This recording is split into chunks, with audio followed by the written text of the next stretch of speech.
Yes, guys, you know what time it is. It's your boy David at the Irish Hotspur, Ireland's #1 Spurs fan, bringing you the post-match fan show as Bentancur comes off the bench to save the day as Tottenham come from 2 down on the south coast against Bournemouth to come back and win the game 3-2, dying embers of the game as well. Look, the win, I think, does actually paper over a lot of the cracks. But anyway, a win is a win. It's 3 points on the board, and I am enjoying that feeling.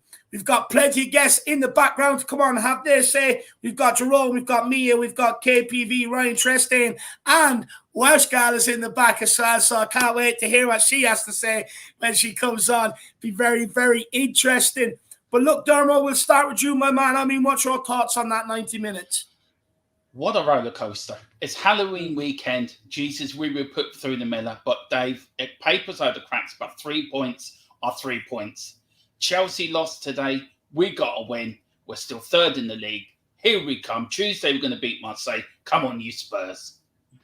Look, I still have my reservations about Marseille. If we started off the way we started today, I mean, we're in for one hell of a roller coaster Tuesday night. But look, for me, we were lack of confidence. So I think no matter what, no matter how, it was just important to get that 3 points on the board, get that winning feeling back, dust off what's gone on, and give yourself a bit of confidence going into what's a huge week. Marseille Tuesday night, Liverpool then at the weekend, an absolute huge week. So it is good to get the 3 points on the board.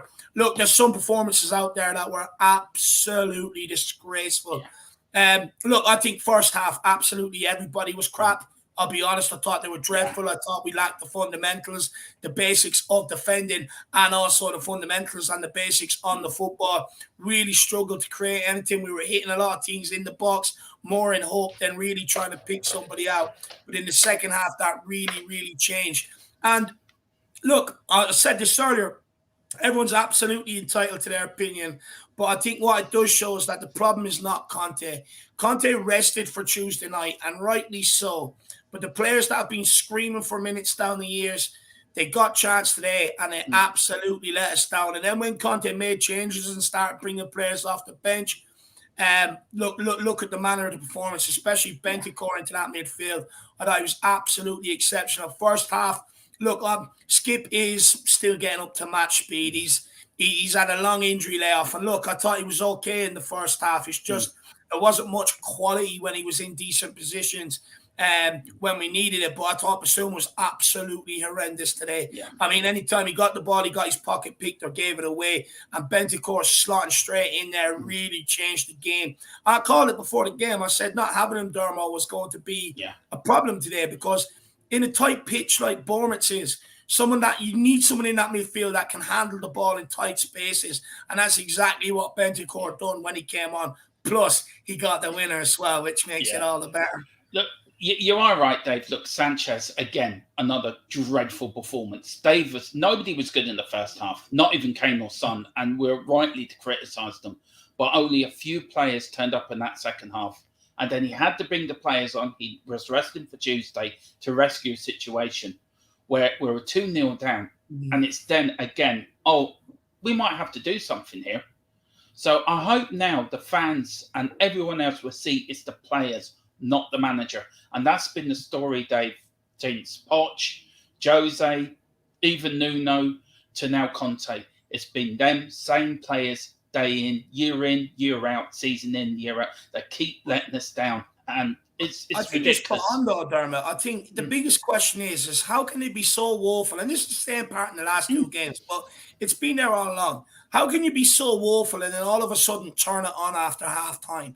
And that just does go to show it is down to the players. It's down to whether they're good enough, whether it's mentality, whether they're sharp enough. It doesn't matter, but it is down to the players. I actually thought Sanchez's performance was actually disgraceful and borderline. It was. Shouldn't be allowed to put on a Tottenham jersey again, in my opinion. You think maybe I'm a bit harsh there? No, it's a pride to put on the shirt. You should put on the shirt with pride, and he shows no pride. I mean, he was made to look good with Toby and Van and when they were there. And since they have left, he's now true. Somebody put it in the chat earlier. He's the worst defender in South America. He is. I mean, the first goal, though, Dave, he was on his ass. I mean, he slipped small time like a ballerina would. or a clown would in the circus, falling over their feet. I mean, look, it's just nobody escapes criticism first half, but these players, certain players, keep picking up people to keep putting in bad performances. Now the fans have to see it's them. It was never the manager. It's them. And look, Dyer, Davis, Sanchez, again and again. I mean, Dyer had a pretty good half when he came on, to be fair. Davis sort of improved, but he can't escape criticism.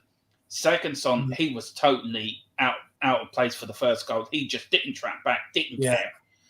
And it's again... Treatment for the second goal, Dermo. We didn't even have possession of the ball. I'm looking at Session up the field. I'm like, does this guy think we're playing American football or something, you know? It takes for a manager to say, right, you're coming off, for him to actually do something. And it was a good goal he took, by the way. I have to say, he took the goal well. But do you not question why it took him until Perisic standing on the sideline ready to come on for him to actually put his finger out his arse? No, because he thinks he was doing all right. They all think they're better than what they are. And Conte is he's trying to work with the best he's got. So look, let's get behind Conte. Let's get behind the players who care. And let's criticise the players that don't give a shit, don't care, just want to pick up their monthly wages every month, putting in dire performances. We could have lost that today. For the Bentancur came on. Bentancur was the best player in the pitch by a mile. Højbjerg, that pass he did for Segunson's goal, split that defence that was wide a beautiful open. pass. It was. You had Perisic that came on. He improved the side. Dyer came on. I hate to say it, but he stabilised the defence when Sanchez went off. And again, Emerson. It's not hard though, Dermot. A penguin would have stabilised that defence, to be honest with you. True. That's so very true. I don't know what it is, Dave. Some fans don't like to admit it, they're wrong. But Dave, you've been speaking about this for nearly 2 years now. I've been on the same page with you as many others. Look at these players, and they don't want to admit they're wrong. Well, tonight, come into the chat, say to Dave, I'm sorry. I apologise, Dave. Can you forgive me? No, I don't want that, man. No, I don't want that. Look, everybody's entitled to their opinion, Dermo. They are. At the end of the day, I'm not God, and what I say isn't gospel either. At the end of the day, everyone has their own views and their points on things. Sometimes you can be wrong, but look, everyone is entitled to their opinion. I am saying that with a bit of tongue in cheek, by the way. No, I know that you're hyped up because of the comeback. I get it, Dermot. You're high off life, my man. But look, I think the Lenglet experiment in the middle, I think that actually worked a treat today. Look how much quicker, even in the first half, look how much quicker he moved the ball left or right. So much quicker than 9 touches Dyer. So for me, I'm actually happy with that experiment, and it's something I would like to see maybe going forward. We're going to welcome some people into the stream, and then we're going to start getting on the guests, because I know people have plenty to say today. We've got Segal in the house. Says, looking back on the game, Bournemouth, Kiefer Moore was excellent. Will give trouble to England in the Wales versus England on November 29th. Should we sign him as Harry Kane's backup? Jerry thoughts? Honestly, no. Look, I do not. I've seen a bit of this guy. I'll be honest, probably his best performance of the season. It just is. He's not that great. He's just a big beanstalk. He's just a big lump of shit, to be honest with you. But with our backline, we make anybody look like a big lump of shit to prime Cristiano Ronaldo. It's just the way it is. But no, I wouldn't be signing him. No. Anyway, we've got Richarlison. Look, he's out injured at the minute, but we've got Richarlison as Kane's backup. Mick Harmalock, good to see you, my man. I hope you're keeping well. Kunine Taki says, same shit again. Go down goals and try to wake up. Can Emerson and Sanchez get blasted to the moon already? I mean, Sanchez, I don't know what Emerson was doing with that shot. I mean, the guy can't even take a shot from a normal position, let alone trying to swivel and do a Zidane on it. I mean, honestly, it was like a drop kick. It was embarrassing. They had 4 or 5 ball boys running around the car park trying to find it. Nick Coupland says, got the 3 points, but performance was very poor. I think the players' minds were on Tuesday night to get revenge, as they look like they're hurting. On Tuesday, we need to come out the blocks fired.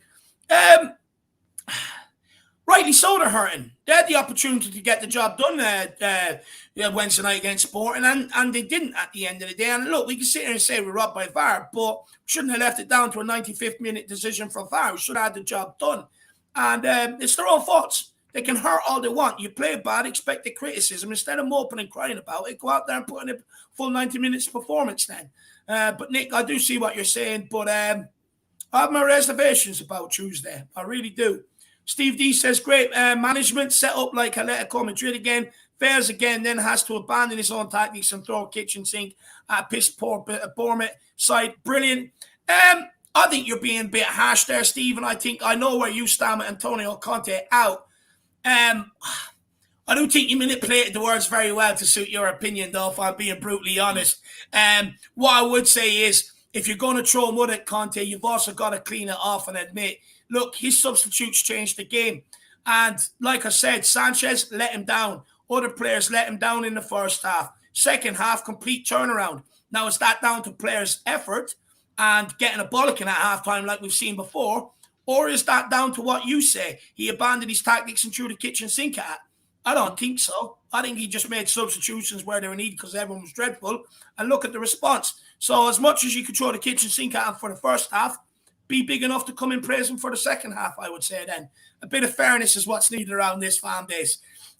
Spurs 89 says, I think I might be a bentasexual now. I'll be second on that list. So if you just send me the where to subscribe, I'll be on that, my man. Big yourself up. I'm behind you on that one, Dave. Huh? I'm with you on that one. He was unbelievable today. As per TV says, our defense lacks so much quality. Yeah, 100%. And every manager's going to suffer the same fate here, no matter who you get until it's rotated. Sick of saying it. You know, I've seen the same things under Poch and everything, or under Jose. Poch before he got sacked, Nuno now. You know what I mean? It's just like these guys have proven under Jose could be top of the league, not feeling the manager, okay, or they start to get exposed on how bad they really are because they can't keep it up for a consecutive period of time because the mentality to be able to do that drains them, makes them tired, nervous, and scared. And then we ultimately end up seeing the drop-off. And that's what's happened here. It's what has happened here. Robas Demis says Sanchez and Emerson have a horror show on Halloween Day. These prats need to go. I've been saying Sanchez isn't good from the start. I'm just glad the cat's out of the hat, to be honest with you. I mean, I was gagged for about a year and a half talking about it. I'm just glad that it's out there open now that we can talk about it. The only thing is I tried to talk about it earlier so that we could try and do something about it earlier. But now everyone's talking about it, but the window's closed. I don't get it. Ricky says, let's go Leeds. Yeah, that'd be nice. I do hope they beat Liverpool. Rob Wallace actually 1-0 down, Dave. Oh, are they? Liverpool 1-0 down, yeah. Oh, I love it. Absolutely love it. Do you know what, Rob Wallace? I actually feel sorry for Kane and Son today. In the 3-5-2, they were so isolated. You know, anytime the ball was going into them, there was no one around them for them to pop it off to and stuff like that. Second half, there was a lot more going forward. And yeah, look, they weren't at their best today, if we're being brutally honest. But, you know, we can't expect Kane and Son to drag us out of a hole every day. And today, I'm just delighted that others actually found the cojones to step up and do it. But big up, Rob Wallace. Faz Radfar says, love your you guys' channel of positivity and real support for our beloved club. Big up. Keep up the fantastic work and so much respect for you. Well, too kind, my man. I really appreciate that, brother. But look, as much as you like what we do, you know, we love the interaction. We love people that come on and have their say. Love talking to Spurs fans. And that's why we've upped the fan shows. You know, it's gone from 4 a month to about 16 a month with all the games and everything else. Because we want to try and bring people along the journey with us where maybe the media companies and clubs have actually failed to do along the way. So that's the whole plan here, you know, get a load of Spurs fans, create a massive community where everyone can have their say. But big up Faz Rafa, I really appreciate that. Steve D's back in again. He's relentless today, so he's absolutely relentless. He says, if this squad is so shit, how comes once the master plan goes tits up and we abandon the negativity, we look like we may get a result? How is that great management? I'm done with this blind love. Sorry. Yeah, look, I don't mind. You could be done with it, but I'd also say you're blinkered on the other side where you're throwing absolutely everything at the manager. I mean, it works both ways, to be honest with you. I just think calling for Conte out is a very rash decision. I wonder, did you call for Jose out at the same time and blame all the stuff we're seeing now, back like we saw back then, on the manager as well? If we do, there's a bit of a pattern here emerging. And what I will say is we need to be careful what we call for, because the next guy in, it's only going to get worse before it gets better. It really is. Even if it's Pochettino, He's still going to need more transfer windows to be able to rotate this squad. But when Poch gets to the big stage, like we were there, semi-finals, finals, league run-ins, he made some questionable decisions, and we ultimately didn't get over the line. But with someone like Conte, he's got the trophies to prove it. He will get you over the line. And we can sit here and pretend absolutely everything is Conte's fault. You think Sanchez, Dyer, Davies, and people like this are good enough for this football club to deliver trophies? Well, I got a bit of a newsflash. They already had their chance. What did they deliver? Silence says absolutely everything. Big up. We've got George Hill. Says Bentancur player of the season for Spurs so far. Who the hell does Juve think they are letting these class players go? Sanchez is lucky. If we lost, I'd be in London wanting a word with that idiot. 100%, my man. Couldn't agree more. We've got Aaron Duff. Big up, Aaron Duff. Good to see you, my man. Yeah, you're lucky. I mean, the first half was absolutely atrocious. Honestly, I felt like washing my eyes out. You know, I felt like I was hoping my missus was going to pinch me and say, Dave, wake up. You're sleeping too long today. Derek Hutchinson says, good evening, Dave and Dermot. We got away with it today. We need to do better during the rest of the season. Big up United Spurs of America as well. Good to see you. We've got Trinidad and Deep. Big yourself up, my man. Good to see you. Says hashtag 30 the mechanic. Absolutely love that. Just make sure we're not missing anyone. We've got Suman. He says, sell Sanchez to Arsenal.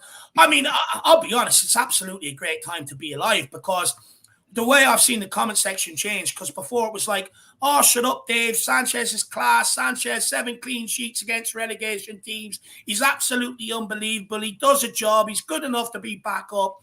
Be quiet, Dave. Be quiet. You don't know what you're talking about. You've got an agenda. Blah, blah, blah, blah, blah. And now all I see is get Sanchez gone. Sell him, sell him, sell him, sell him. So it's a good time to be alive, to be honest with you. It's actually a fantastic time to be alive. The fact that I've been vindicated because I got absolutely slated for it. Absolutely slated. And it's good that people are starting to see the same problems now, to be honest with you. But look, enough of me, enough of my whiny, squeaky Irish voice, and enough of me being right all the time. So what we'll do is we're going to start getting on some of the guests, and let's hear what they have to say. And look, we go with the order that they came in, and Jerome was in here. Eagle Beaver. How are you keeping, Jerome?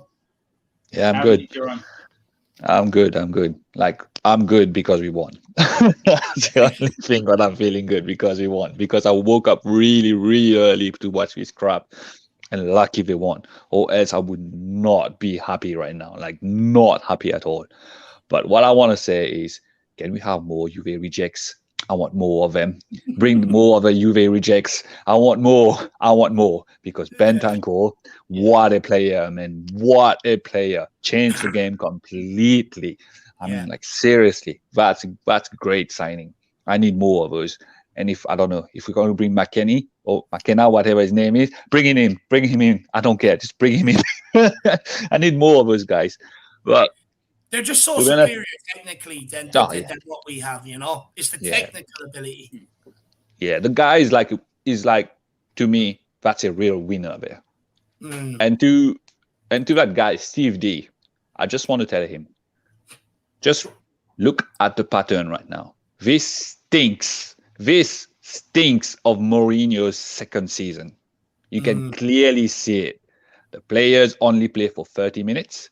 And we're leaking goals like crazy. And when everybody's going to go and complain about Conte, saying it's Conte's tactics that are not working. No, this is literally the same nonsense as Mourinho's second season. The players just play for 30 minutes, and after that, we just drop and stop completely. It looks like they are tired, like can't do anything. It's the same thing.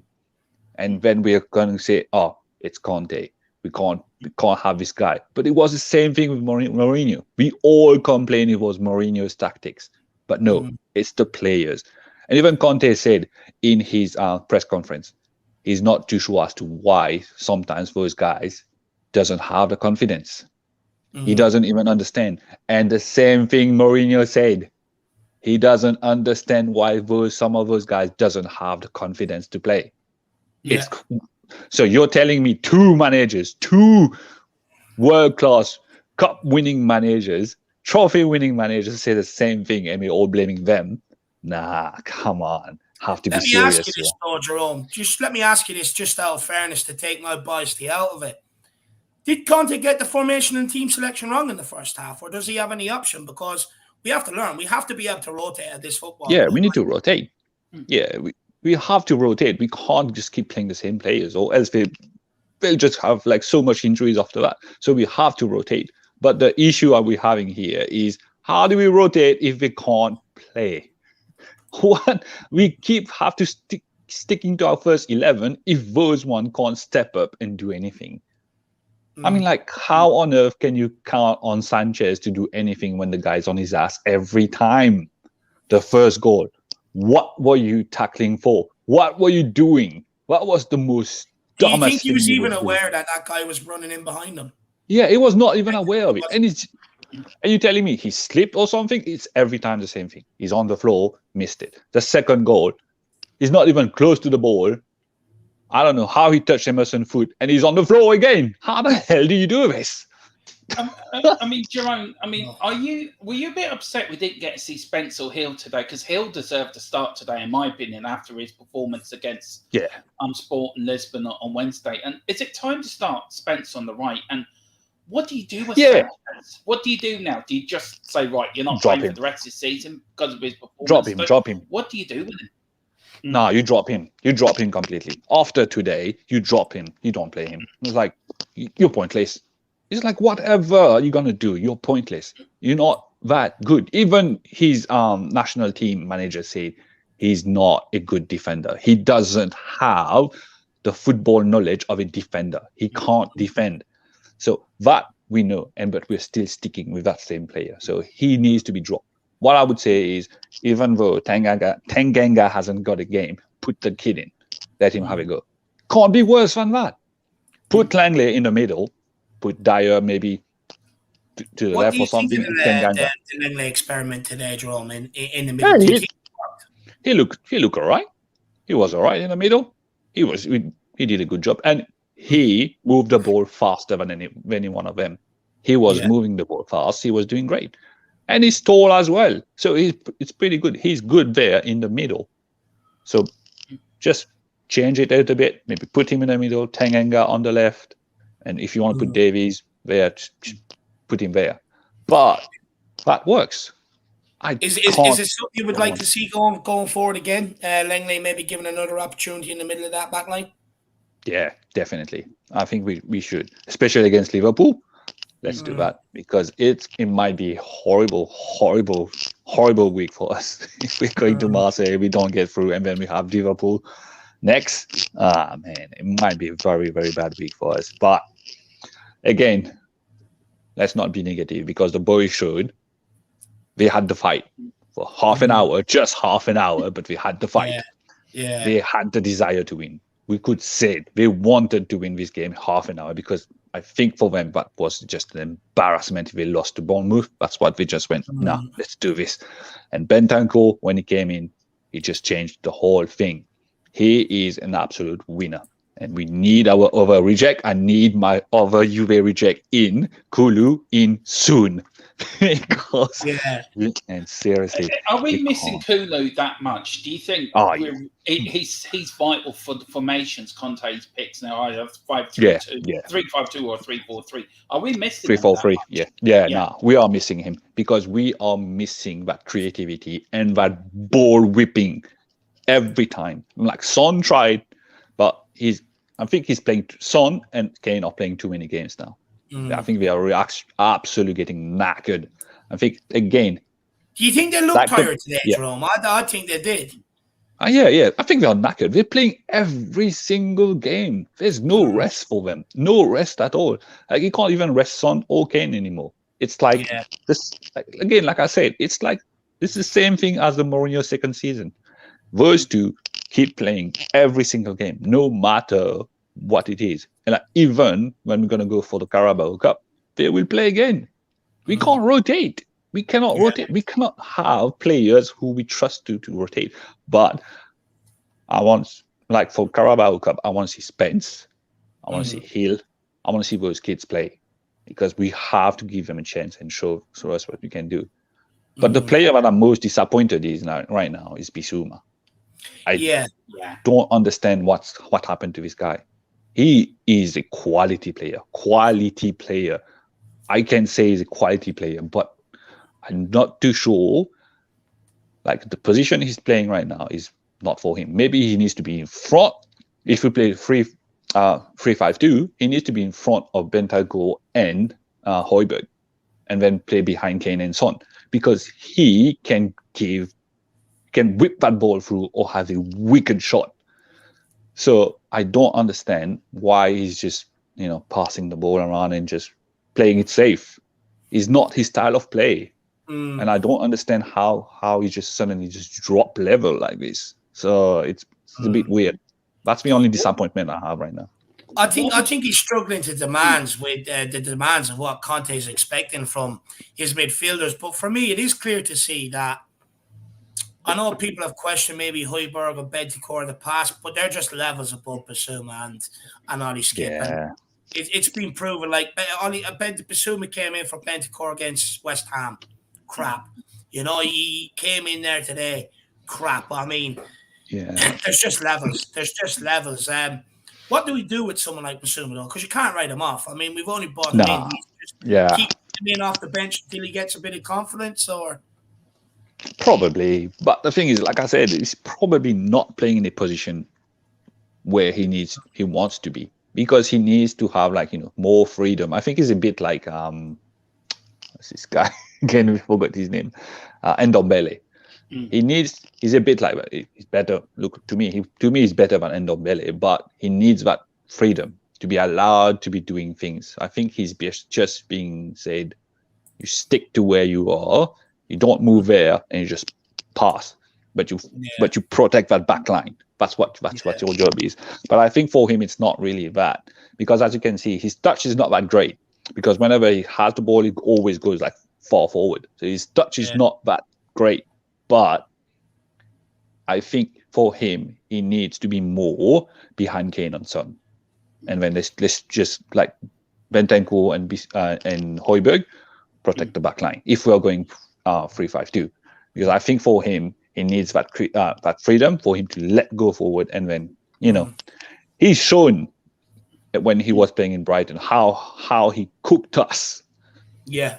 He cooked us. He went through our whole defense and had a wicked shot on us. I think that's what we need, that kind of thing from him. Just let him go. Let him go forward, and then just But do you want to see an end to this 3-5-2? Because we've played it a number of times now, and it just doesn't work. And then he brought Lucas on at halftime and went to a 3-4-3, and look at the difference. Yeah, look, the thing is, Lucas can't start the game because after the big injury he can't start him straight away, so he needs time to get in and everything. But it's against Lucas Moura. He would do things against small teams, but against a better opposition, as you will see, he will start losing the ball, he would pass the ball, or just be like a headless chicken and just run around and do things like that. But against opposition like Bournemouth, he'd be great. But the thing is, we need creativity. There's no creativity in the middle. If we had that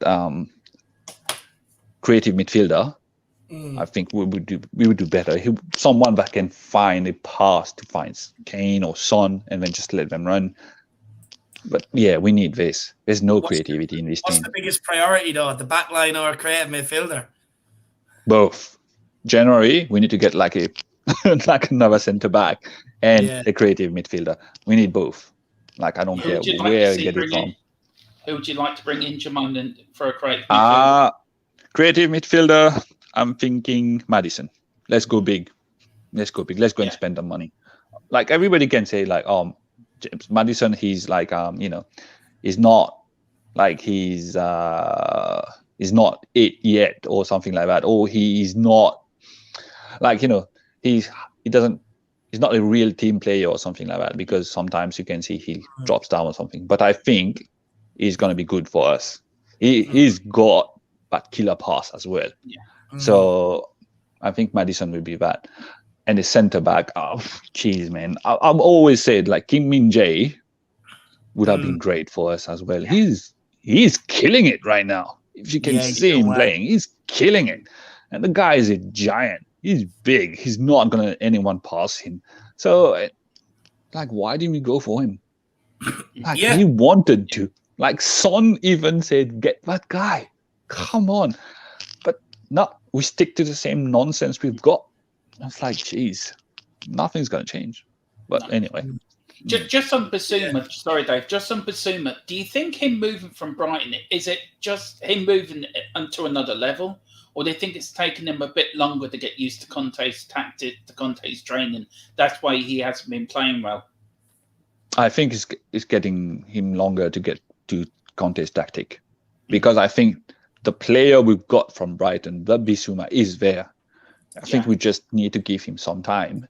And then Conte at least needs to give him a bit more freedom and say, look, go forward.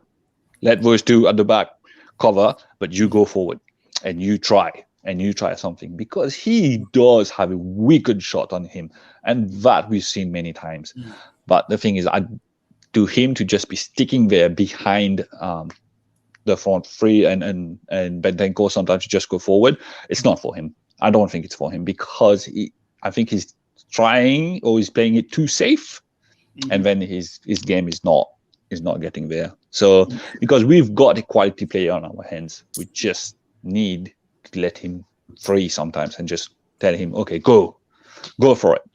But I think with that second half where the team was showing like attacking more, he would have been great there. He would have gone, because we would have said, okay, yeah, go for it, just try and win the game.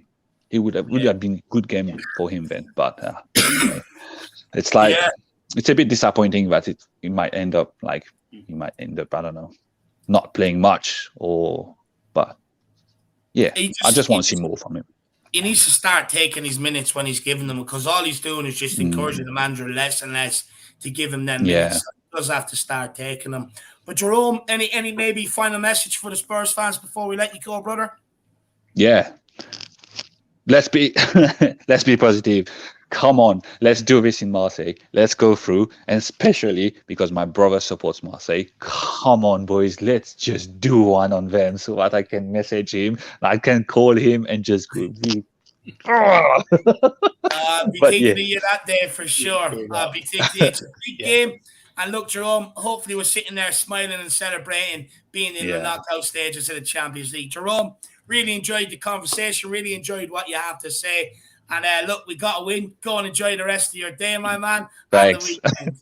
Tottenham haven't ruined it. All right, see you, boys. Come on, you Spurs. Let's do this on Tuesday. Come on. Come on, absolutely love it. Big up, Jerome. Really appreciate your time and coming on, my man. Everybody, give Jerome the love he deserves in the comments. Big up, Jerome. Absolutely love it. Steve D says, I told you he's absolutely on it today. He says, so it's just this. You can't disagree. We set up super pragmatic. We then have to abandon the pragmatic approach once we go behind and we look better. Help me out here. Look, what I will say is I don't agree with starting the 3-5-2. I don't like it. But many fans said the 3-4-3 was the problem. And then Conte switched to a 3-5-2, and now fans don't like it. They're calling it, and I'm not saying you, Steve D, but we're calling it pragmatic. We're calling it this. Now, if we're trying different formations, etc., it's down to the players. Like everyone, when we were in the 3-4-3, everyone was saying, no, Højbjerg and Bentancur are being outnumbered, this, that, and the other. But when they up the level of their performance, they've shown what they can do in that midfield, and they've shown they don't need anybody else in there with them. So, look, I prefer the 3-4-3. I do think it's more attacking, Steve. But at the same time, you have to understand there's going to be rotation. It's going to happen, and it has happened. And look, I ask you to help me out here, Steve. You can't deny when certain players come in and when we do rotate, it's a distinct drop-off in quality, my man, is what I would say. But big up, Steve D. Big up. I do agree that moving from the 3-5-2 to 3-4-3 certainly helped. But we've tried different formations this season, and none of them have really worked, to be honest with you. So I would definitely say that, but big yourself up. Wayne Bonner says what we need to do is attack from the start and maintain the pressure. Come January, we need to be looking at bringing in at least one centre-back.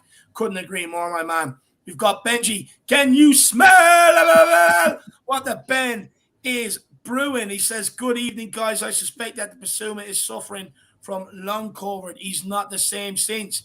Could be. It could be. Whatever it is, Benji, he's definitely suffering for sure. And hopefully he can come out the other side of it and show us the player that we were all happy to welcome with open arms coming in here, my man. But big up, Ben. Really appreciate the comments. But look, we're going to keep this moving. Next on, we've got Mia. I'm sure she's got absolutely plenty to say. Mia. I've always got too much to say, probably. Stop it. But look, where do you want to take this? Where do you want to start off with? Performance? I wrote down notes today because sometimes I get carried away with myself and I forget what I'm going to say. So I've actually wrote notes down. So my first thing is obviously our first half was absolutely shocking. Do I honestly think that Conte sends those players out there and says, go and play shocking? No, I don't. So I don't believe that it's anything to do with Conte. I do think those tactics, he's trying to do his best he can with what he's got, because obviously with our two replacements, that like we've got Kulu and then obviously his replacements out. So the fact is that both of them players on that side are unfortunately injured. So I think he's just trying to juggle around with what he's got with the formation he feels at the time is best. So like I kind of get it when he does do it. So I can't like disrespect him too much on it, because you're a bit like, what everyone was calling for it, now everyone's saying, oh no, we're playing too negative. So I'm a bit like, what do you want?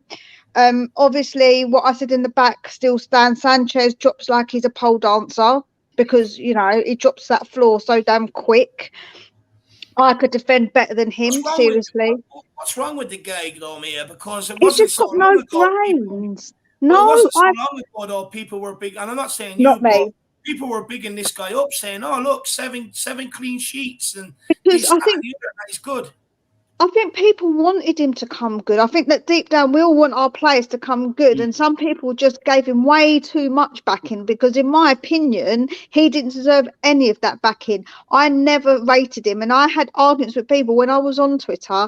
I was arguing with people about this. I was like, he's my player, I watch him play, he's a disaster, like and nobody would agree with me, and I'm like, are you crazy? Have you not seen him? He's so haphazard and so silly. He's got no defensive brain. Like the things that he does is just unbelievable. You wouldn't believe it of a 5-year-old playing football. Like a 5-year-old does it and you're like, they're 5, but still that's the kind of thing a 5-year-old would do. Come on, like you're a grown man, you play football.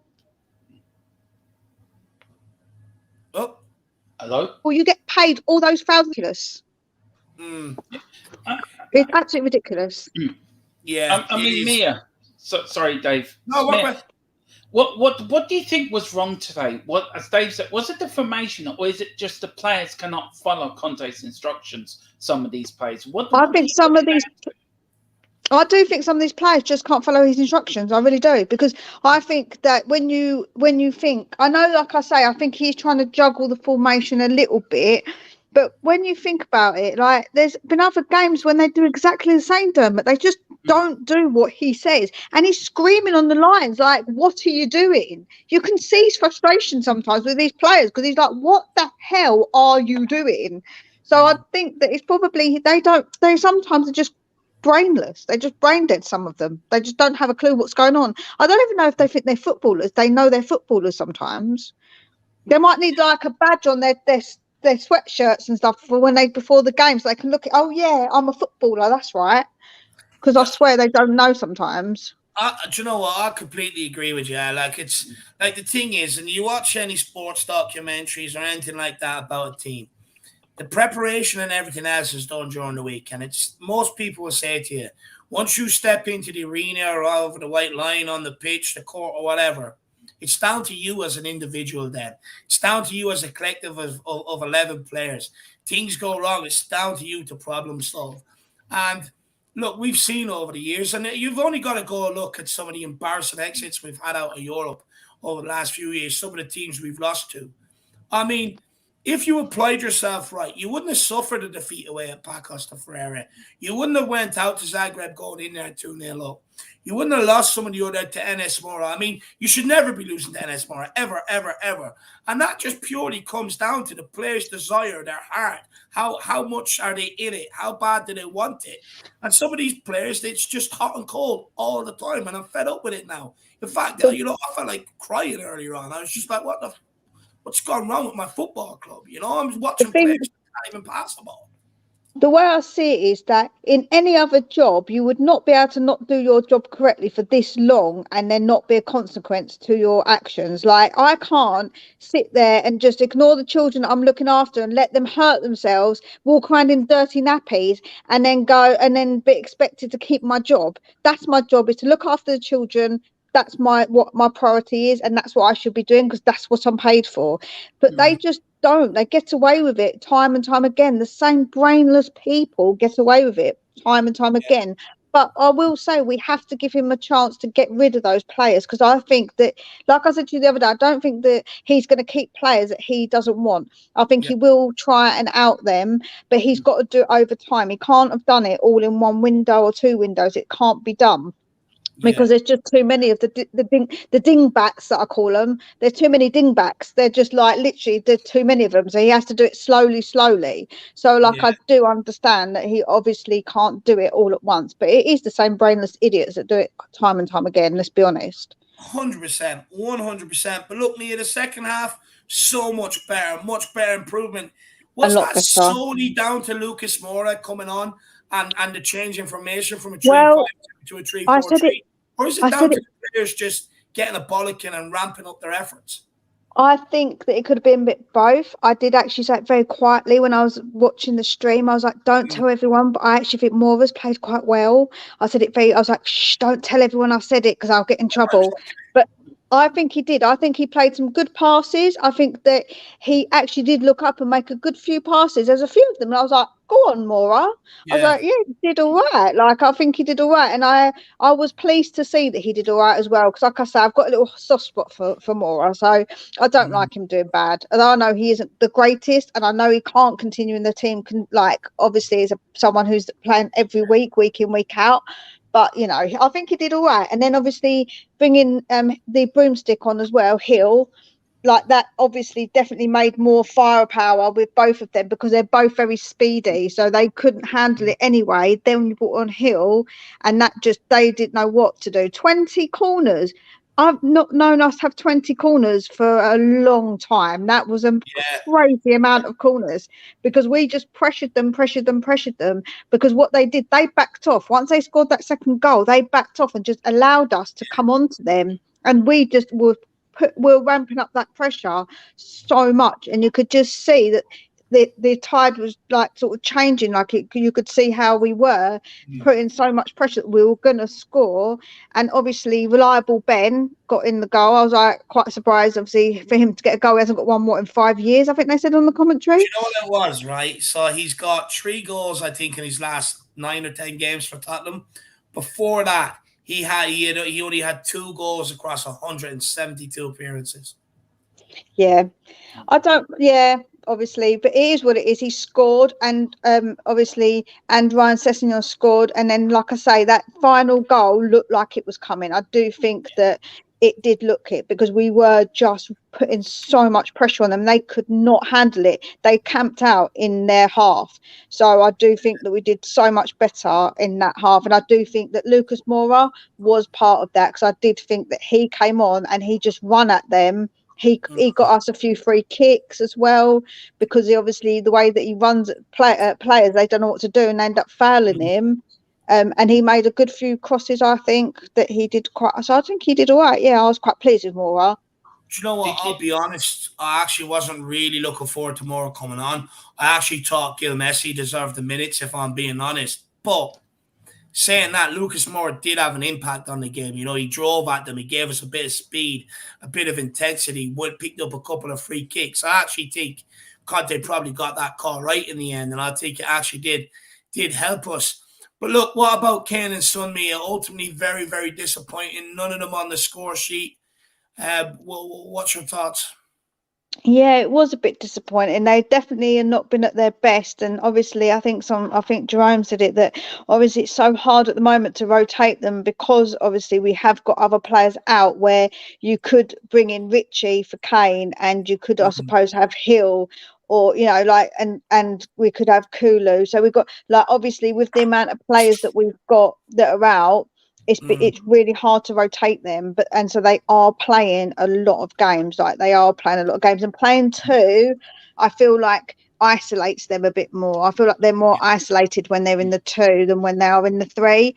And although they didn't score, some of those, Kane, when he passes sometimes, I'm just like, wow. Like I said to you the other day, we need to clone him so Kane can pass to Kane, then can pass to Kane again, because some of those passes are unreal when he does them. So obviously he is a bit more of the creator sometimes. Like he will drop in and like be a bit more creative, because obviously what Jerome was saying about a creative midfielder, that's not really how Conte plays. Conte likes to play obviously wide with the wingers quickly on the break. So that's, we don't like, I think if we got one, I don't think they would fit into the team, and I think that's why he won't go forward and get one, if I'm honest, because I think that just isn't the way that Conte really plays. So because obviously Kane is a bit of the creator, but when we got Kulu, he's more of the creator as well. So he takes a bit of responsibility off Kane, I feel. And Kane a little bit as well. But me, another player I want to touch on, and then I know Dermot slips his trembling there. He has a question for you as well. What do you make of Emerson's performance today? Because, you know, a lot of people are making a big thing of that Sanchez and Emerson came off. We went on to score 3 goals. What do you think of Emerson's performance overall today? Apparently he got booed by he was taken off by our away fans. Well, I'm not really surprised. Sorry, the substitution was cheered. Sorry. Oh, they were cheering it. Yeah, no, I'm not really shocked about that, because obviously he's just shocking, isn't he? Let's be honest. When he gets the ball, I've said this to you before, and I'm just like, no, don't give it to him. Like, what's he gonna do? Like, what is he actually gonna do with it? And like when Kulu was playing, I'd be like, pass it to Kulu, just give him the ball. Do not keep the ball, because I know you're not going to do nothing with it. What is the point? It's just like a pointless, like it's like having an extra piece in chess that does nothing. Like, what is the point in you? Like, I just feel like he's a bit pointless sometimes. And I know people say he's got his okay things, but he's just okay. He's not. No, he's not really good at anything, if you know what I mean. Like, he's not really good at anything apart from, no, I can't think of anything. No, sorry. Dermot, question for me? Yeah, I have. Mia, what do you want to see Conte do on Tuesday night against away to Marseille? Who would you like to see in? And would you like to see Hill get a start on Tuesday? Just to give it a bit of freshness up front. I'm going to be honest, I don't think he will start Hill, because I think that he isn't probably ready to start. Maybe that's why he isn't starting him for that.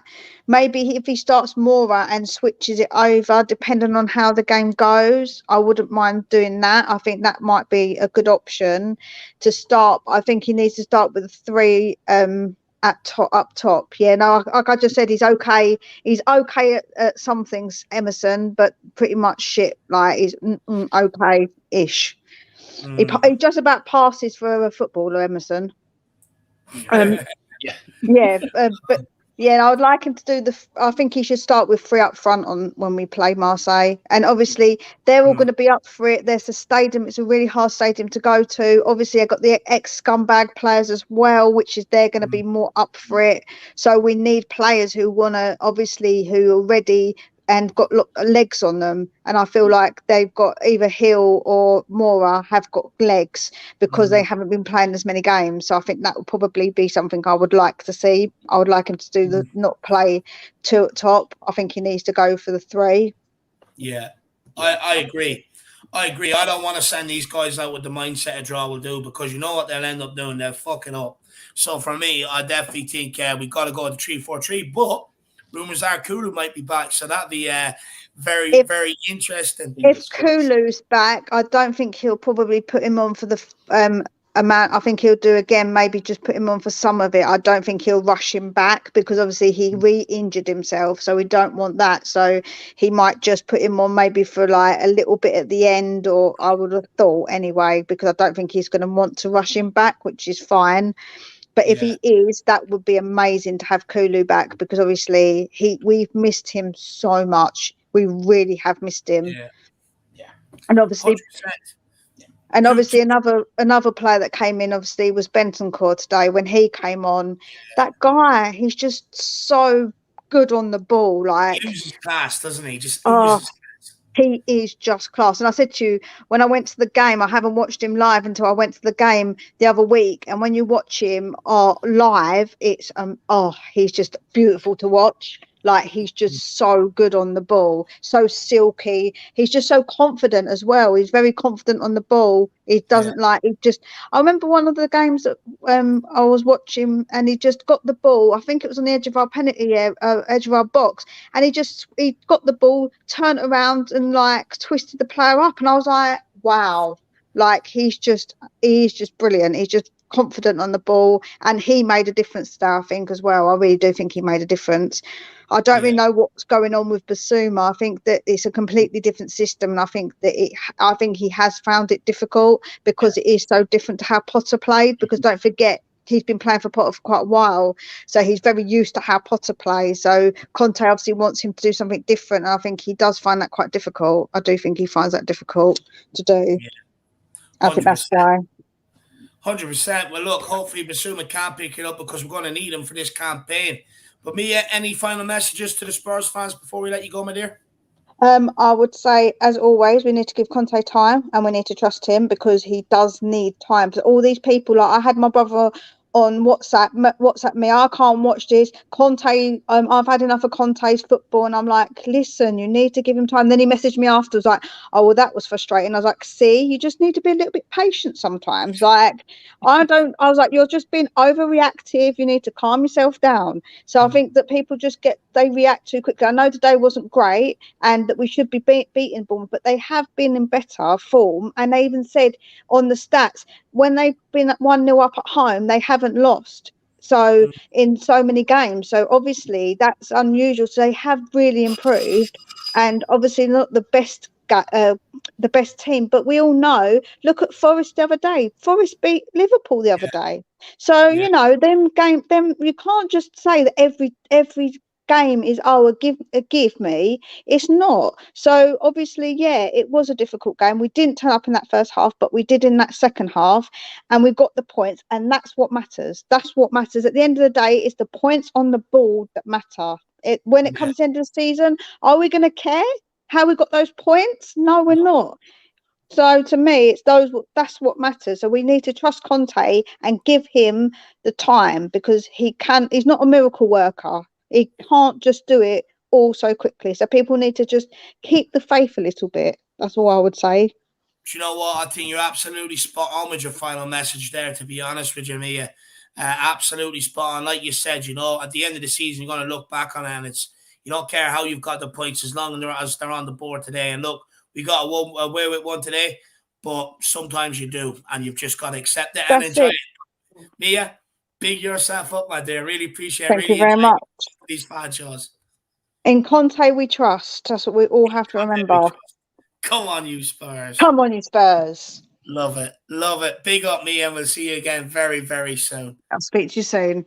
See you soon. Bye-bye. Bye-bye. Oh, wrong person I took out. My bad. Take it out. Dermatron. Everybody, big up Mia. I mean, she's been absolutely sensational since she started joining these fan shows coming on. A lot of people really in the chat really like what she has to say and stuff like that. So everybody give her a big up in the chat. But look, we're going to keep this moving. The next guy, I don't know why he does, but he always puts a smile on my face. It is the one and only KPV. How are you keeping, my man?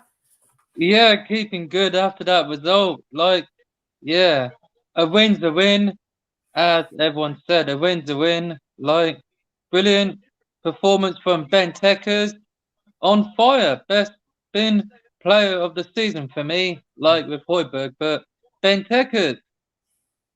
Yeah, very good performance from him today, Kyle. You know, it was I think he definitely changed the game, just being able to handle the ball in tight situations. Like at one stage, two Bournemouth players were just slipping and sliding around. He just absolutely done them. And of course, he got the winner, Kyle. Yeah, I think that a stunning goal. I just watched the highlights, and I think people must have put a bet on us to win 3-2 Bentancur to get the winner.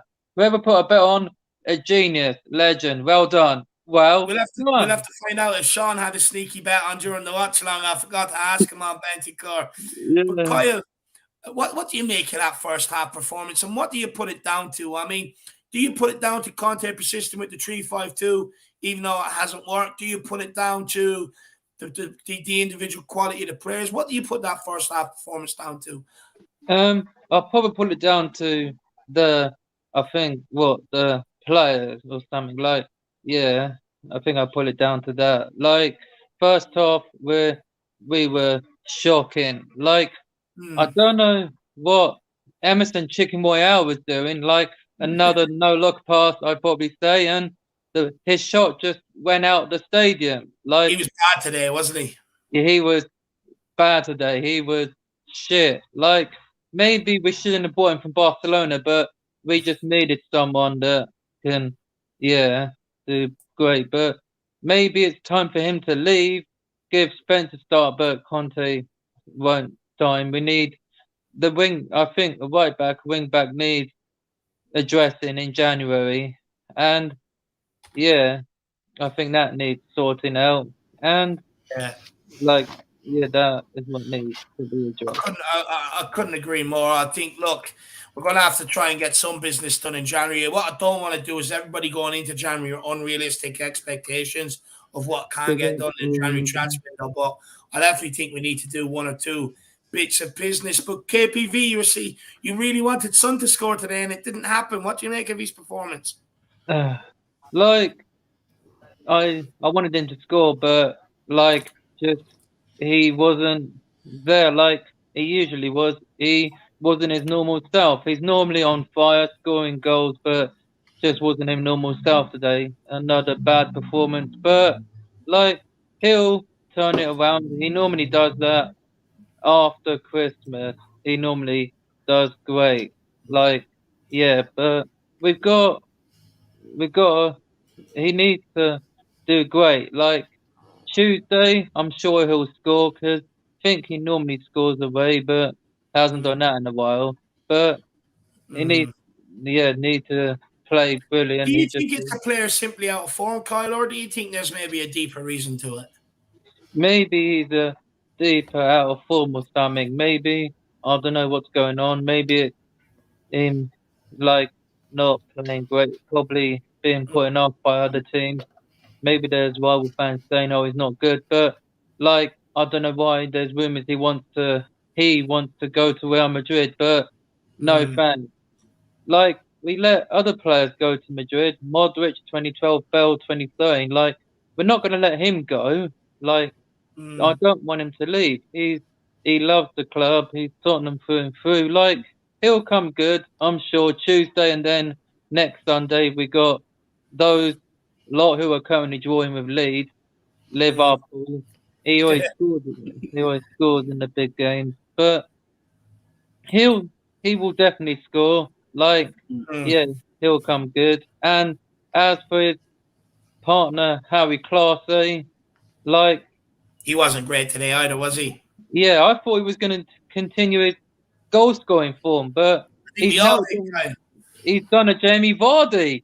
Vardy was on good form when they won the league in 2016, but then Harry Kane's done a Jamie Vardy. I thought he was going to do a Vardy, break his record of scoring in 11 consecutive games, but he hasn't done that yet. But he'll do that on Sunday next weekend against Liverpool. I know Mia said it, we don't want to stay for a win, but we're at home, we need the atmosphere rocking. Last season we should have beaten them, but we missed chances from Delhi and that. But this time it's different. We need to focus on Tuesday, then next Sunday, the big game coming up. I'll be watching, and that makes it all the more important to pick up the 3 points today, though, Kyle. Right, going into a big match, important week to finally get back on the winning train. Yeah, 3 points today was massive, and that was needed. And some people predict 3-2. Ever predict 3-2, and I'm sure Sean predicted 3-2. It's game day. I'm sure Sean's watching this, and hopefully you're watching this, Sean. Hopefully you're watching, my man, and I'll see you soon, Sean. But the win we got back to winning ways in the Premier League today. Yeah. So that's brilliant. Now we just need to focus on Tuesday, get the job done. A win, like I want to win the group. Then we don't want to play the team that's doing bad in the Bundesliga. Yeah. Fine, so no thanks. Like get the job done. Ben and Sim, be careful out there because I think their other stand is probably not open because their fans are banned. So be careful out there, Ben and Sim. Don't do anything bad. Just be careful. Like, so enjoy the game. I'm sure they will. That's if they're going. I'm not sure they're going, to be honest. I think when I was talking to Benji last time, I think he was saying Marseille is the only away game they're not going to, but we'll wait and see. But Dermot, any questions for KPV? Any questions? I love KVP. I love listening to him. I love when he comes on. He fills me with such enthusiasm and positivity for the next match. Even if we've played bad and we've lost, KVP comes on. He just gives me that enthusiasm to carry on. KVP, what do you say to the fans that are still calling for Conte out? That say that it's another Mourinho, it's another Nuno. We need to get him out. What do you say to these fans? I just don't like it. Like, I know they probably don't like his style of football, but as Mia said, we need to give him time. Like, he needs to be given time. Like, just be patient, as he's been saying. Like, everyone needs to be patient, and the goals and that will come. Like, be patient, everyone. Saying we want Conte out. Like, I'm not. I've never said that, and I don't. Like, some people who are calling his head, they're just like the filth. They wanted Arsene Wenger out after they won the FA Cup in 2014, but they're not. Like, I don't want Conte out. Some people are doing that are just ridiculous and stupid. They're not true yids. But everyone who's doing it on Twitter, hashtag Conte out, stop what you're doing. Get behind the team, get behind the gaffer, and success will come because he's the one that can end it. The others we had just didn't do great. But and people who want the man that is Poch back, I'm sorry, but I do not want him back. Like, I would love him back, but while that power site's here, I don't want him back. If we get new owners, I would, but while that power site's here, the ball-headed, I don't want him back. But so get the job done on Tuesday, lads. Then let's get the job done on Tuesday, as I'm saying. But we can be happy, and I don't want that relying on that VAR thing on Tuesday because I'm just glad that bad person's not going to be there on Tuesday anyway because probably don't know who the ref is, but I just don't want that again because otherwise cheat anyway, Kyle. So it'll probably be some guy that's cheating anyway. He's always cheated anyway. So, but yeah, he probably didn't want us to win because he was. I don't know what his smiling face was, but I just don't like him. Everyone sign the petition. Get rid of VAR because Brian Daigle posted. Make sure you're chipping in as much as you can, and so Tuesday, boys, everyone who's going, be careful out there in France. It's probably a big game. It's a tough one, but be careful. Cheer the lads on, and let's get the job done. Then we go before the World Cup. So big up everyone, and as always, Levy out. In Conte we trust. Come on, you Spurs! Come on, you Spurs! Come on. You're not going to sign out with your tagline. What is it? Bad news?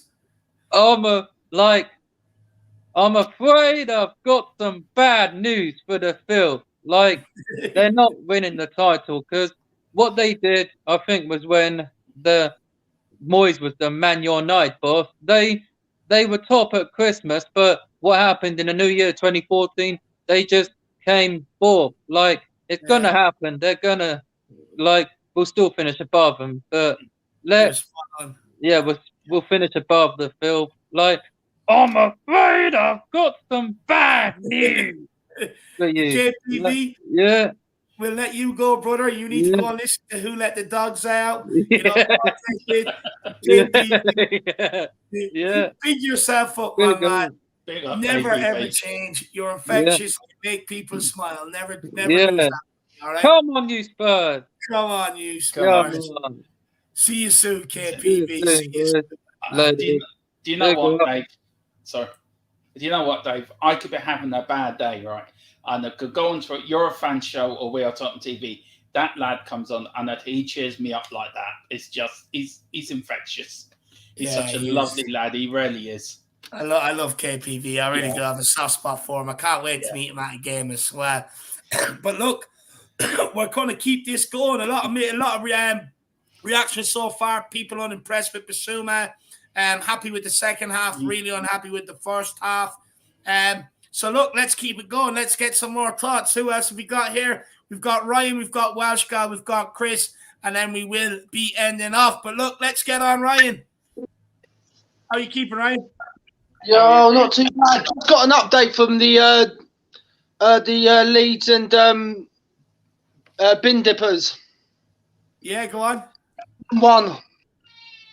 Nice. Look, I'll take it. But Chris, Ryan, don't shoot me because I've seen Jack done this to you before and you went mad at him. Don't do it to me, please. But look, Ryan, what's your thoughts on today's game? Fuck. No. I'm not sure what's going on there. I think we've gone into the twilight zone. Yeah, I think his phone's after dying. What we'll do is we'll come back in, my man, come back in. But look, we're going to move on to the next guest and we'll wait for Ryan to come back in. The next guest, she's making her debut. It's absolutely fantastic to see her come on and have her say. Yeah, me and Jack have been a long time waiting for this. Let's get her on. It's Welsh Girl. She's always in the comments. How are you keeping? Hello. Hello, Dave. Hello, Dermatron. Hello, all the fabulous IMS Army. How's everybody tonight? All right? Do you know what? I'm good. I'm enjoying being a winner. Don't get me wrong. I'm well aware it papers over the cracks, but I couldn't go through the emotions I've gone through last week of being a loser and losing all these games. So I'm just buzzing we're winning, Washkan. Absolutely. 3 points is 3 points. Come on.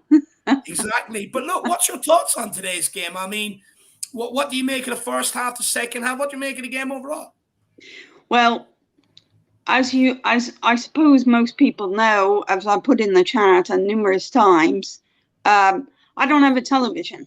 So I usually listen to the game on Radio 5 Live.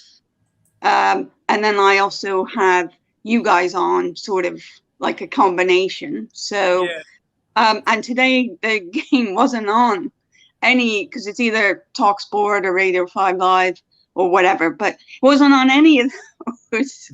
So, so I just listened to the watch along. So obviously I didn't see the match, but I've heard, you know, people's thoughts and, you know, and I've read a little bit, but it seems, I mean, I'm going to echo a lot of things that other people have said, and it's nice to have some other ladies on here. So big up me, and of course, big up Queen Ellie as always.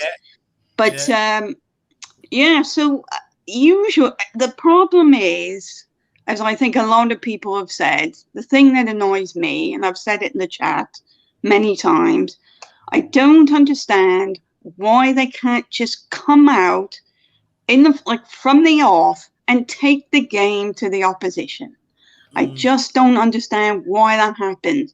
The sit back, the passing, you know, from what I hear, the passing and the sideways passing, and it just all seems to be a waste of time. And you think, okay, so they scored 3 goals today, which is great, but you think, wouldn't it have been great at the end of the first half to have been like 3 goals up? Why not kill the game when you have the chance? That's what all the other sort of top teams do. They go out, they kill the game, and then it's like happy days, we move on to the next one. Well, do you think it's a tactic? Because look, I blame it down to a lack of quality and them needing a bollocking at halftime to get going. But others suggest maybe it's a tactic to preserve ourselves with the amount of games we have to play and kind of keep it tight first half and go for the second half. What would you say? Where are you at? Well, I don't know, because all the other teams are all playing the same amount of games, you know, all the top teams really. Yeah. So, you know, your Liverpool's, your Chelsea's, your Man City and all that. I mean, obviously they have deeper squads. I mean, Man City with Pep Roulette, you know, he could go for I don't know how many games without, you know.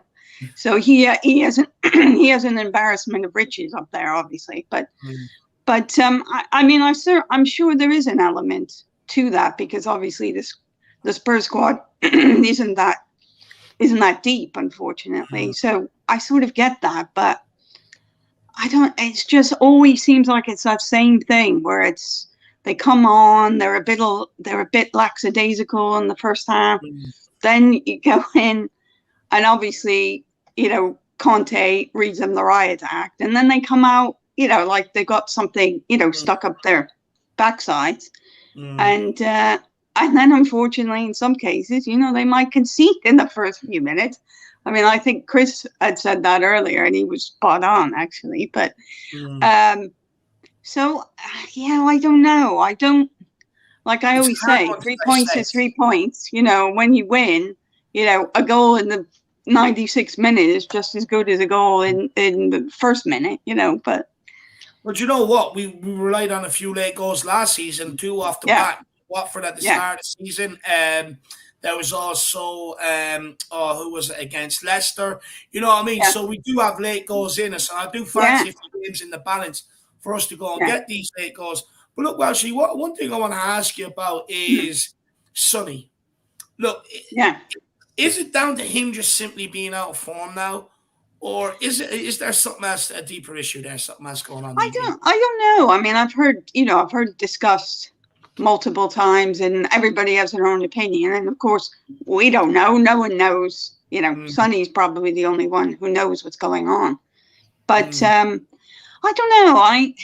He does have patches, you know, where he just sort of goes missing a little bit, but then all of a sudden he can absolutely catch fire and smash it.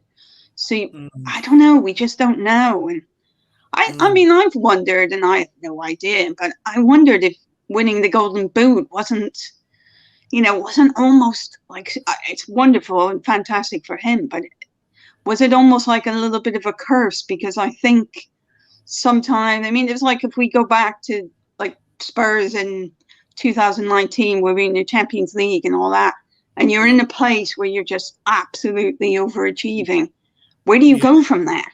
You know? So, and I don't know about his father and all that. People talk about his father, but that's the culture, isn't it? That's the Asian culture. So I'm really not sure, but it was always great seeing Sonny play with a smile on his face, and that's missed a bit. Yeah, I agree. He doesn't seem as happy. He doesn't seem as do you know what? I absolutely, completely agree with that. Any questions? Yeah, Welshka, look, we remember the greats of the 80s, and right, Steve Perryman and Graham Roberts, right? And you and me, when I put my comment into the comment earlier, I said I'm heartbroken. Yeah. Because we can look back to them great teams, and you look at the teams today. Can you imagine what Steve Perryman and Graham Roberts would do to the likes of Sanchez, Davis, Emerson? Do you know how? I think they would take them down to a dark dungeon somewhere at White Hart Lane and just give them the reason of their lives, I think, wouldn't they? Well, no, absolutely. I mean, you know, those guys, they just went full throttle, and you know, they played for the shirt, and it was the pride. And I mean, not to say that other players don't, but you know, in those days, it was just winning was something that they did. You know, trophies was something that they had, and you think this is great. You know, with great players and. Yeah. And then when somebody, you know, when someone left the team or someone retired, they were replaced with, you know, an equally good player, or they would amass this fantastic team, and you just think, oh my God, it's even better now. This is great, you know. So it is a bit, I agree with you, Dermot. There is a little bit there. You look at Sanchez, and you look at Sanchez. Sorry, though. You look at Sanchez, and you think of like Ledley King or like Robbie Keane up front like that, and you're thinking, and then you go back then to Paul Miller or you know, Ray Clements and or the great Paul Stewart. Paul Stewart or Danny Blanchflower, John White, Dave Mackay, and you look at some of these players like Sanchez, and you think, them players must be turning in their graves, or Bill Nick must be doing somersaults somewhere. Do you know what it is, though? Do you know what it is? Back then, they had to earn their money, right? They actually had to earn it. Nowadays, it doesn't matter what you do. It doesn't matter whether you play, whether you're not playing. It doesn't matter. Yeah. Still getting all your bonuses, still getting a big, massive wage. You know, there's no incentive for you to go out there and be better and push on to a new level, you know, because the amount of money they're earning, what's the difference between 10 grand to these guys, 20 grand to these guys? You know what I mean? Whereas back in the day, going out in performance was the difference between having a decent wage and an incredible wage. I think the hunger is slightly gone from some of these players nowadays. And I think while she hit a spot on the head there when she said about pride, you know what I mean? Like how many of our players really care if they put in a bad performance? I'm not sure some of them do. You know, like Sanchez, you see him 20 minutes into the game, turn around to our players going, calm down. I'm sitting there, I'm like, the reason why they're nervous is to you, you numpty. You know what I mean? And it's just kind of like, who are you telling people to calm down? Just concentrate on your own game, get your shit right. Yeah. But where do you stand on this whole team, Conte in, Conte out, and everything going on surrounding Conte? Right. The whole, I mean, Conte, like everyone always says, and I totally agree, everybody is, you know, has the right to their own opinion and everybody can think what they want. But Conte out is a load of rubbish. I don't like trial by social media. That really irritates me because somebody will say something and someone gets on the bandwagon, and next thing you know, there's this whole sort of thing like, oh, wait a minute. And then you'll see, you know, headlines or whatever, BBC Sport or somewhere. And then all of a sudden you'll see something like, oh, are Tottenham fans wearying of Conte and all that? And that is something, that's something that just rolls on, you know, like cheese down a hill, if you know what I mean. Yeah. But it's just this thing. And then all of a sudden people go, oh, well, Spurs fans aren't backing Conte anymore or whatever it is. And you just think it's probably a very small minority, but there are people that, oh, somebody says something and somebody will go, oh, yeah. Well, without Conte, without somebody like Conte, of the quality of Conte, where are you going from there? I mean, we all know the horrible, ridiculous, embarrassing search post Jose, which everybody in the world, you know, Dan's nan and the tea lady and all that, they were next in line maybe to manage Spurs, right? But you're just like, come on. I mean, you know, Nuno, bless him. I'm sure he's a nice man, but you just think, wow, really? You know? Yeah. And I'll be in my office and things, and people know I'm a Spurs fan, and I just think I want to actually give stick as opposed to being on the receiving end. Yeah. Absolutely spot on. Do you know what? I couldn't agree more. It's just kind of like we're so quick to jump on a Conte out, this, that, and the other without actually going. Okay, but where do we go next? What's realistically going to come into this football club? Because and the reason why I just say be careful and maybe be careful what you wish for is at the time when we wanted Jose gone, everyone was saying, Nagelsmann, of course he's going to walk in here. Yeah. Why wouldn't he want to manage Tottenham? I was the only one at the time that said, hang on, the guy's trajectory is here. Our trajectory is going down. He's not coming to Tottenham. His next step is another top club to take it on further. And it's what happened and we were stuck with Nuno. So I would say just be careful what we wish for. And who you may suggest as a fan to come in here, the board are just going to go and do something completely different. Anyway. Yeah, absolutely. And you see a lot of people that are obviously sentimental about Poch. I mean, I loved Poch. No question about it. And all these people, oh, Poch is going to come back. Well, I just don't think that's the answer. I mean, I loved him, but it's the same players. You know, he was talking about what was that quote that he had? Something about you have a lovely new home, but you don't have the proper furniture, whatever that thing is. Yeah. And you just think he's not going to be. It would almost be like a time warp where he's going back, and he would look around the dressing room and go, "Are you still here?" Yeah. So yeah. I agree. I don't think the second time round is always as good. If no, I'm being brutally honest. You never go back home. It just doesn't work. No, and you've also got to ask yourself: this squad we have now, is it capable of bringing Pochettino back, or is he capable of bringing us back to the heights where we were? Like, because we were at nearly every semi-final, every final, close to the league at times, Champions League final. Yeah. And it's going to be hard to replicate that. Now, I know the guy didn't win anything. That's obviously the next step. Yeah. We've got a worse squad now than what we had underneath Pochettino. And like, it's kind of like, even if he comes in here, he's still going to need transfer windows. He's not going to be able to perform miracles. Like, people forget when he first came in, he got rid of like Adebayor and a lot of them sort of players. And then brought in and went his own way. And it's kind of like, he'd probably end up having to do the same here. And I'm just not sure Pochettino is the answer, if I'm being brutally honest. Yeah. Totally agree. Totally agree with you, Dave. I mean, Welsh Gal, I mean, I love your comments in the comments. I mean, you're in my show, you're in Dave's show. I love you. You're a great support of these channels. Look, are you worried with these news stories that are coming out now, like they did under Poch and they did under Mourinho? Yeah. The training's too hard, or this player's not happy. Do you think it's a little group of players that are never satisfied with whatever manager to bring in for them? And is it time for them to get out of the club? Well, I do agree with that. I mean, if you look at what was happening at Old Trafford and all that, and it was all these leaks and all this business, and somebody's not happy, all this kind of stuff, and you think, and then Ten Hag's come up in there and he's like, look, here's the thing, I'm the manager, this is how we're doing it. He's facing down Ronaldo, you know, fair enough, Ronaldo, and great player and all that, but no person is above the club.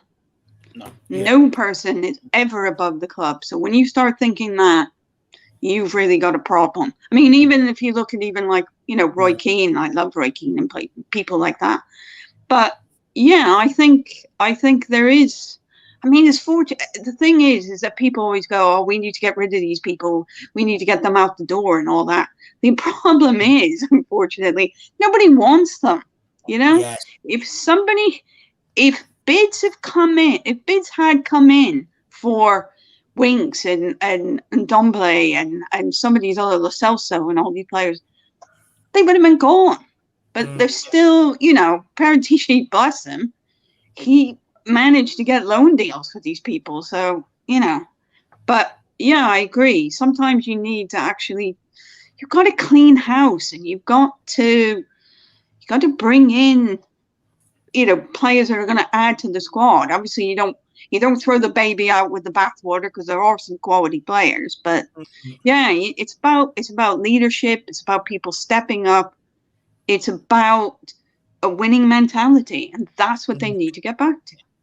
And we Spurs fans also have to stop being so sentimental towards some of these players, because I get it.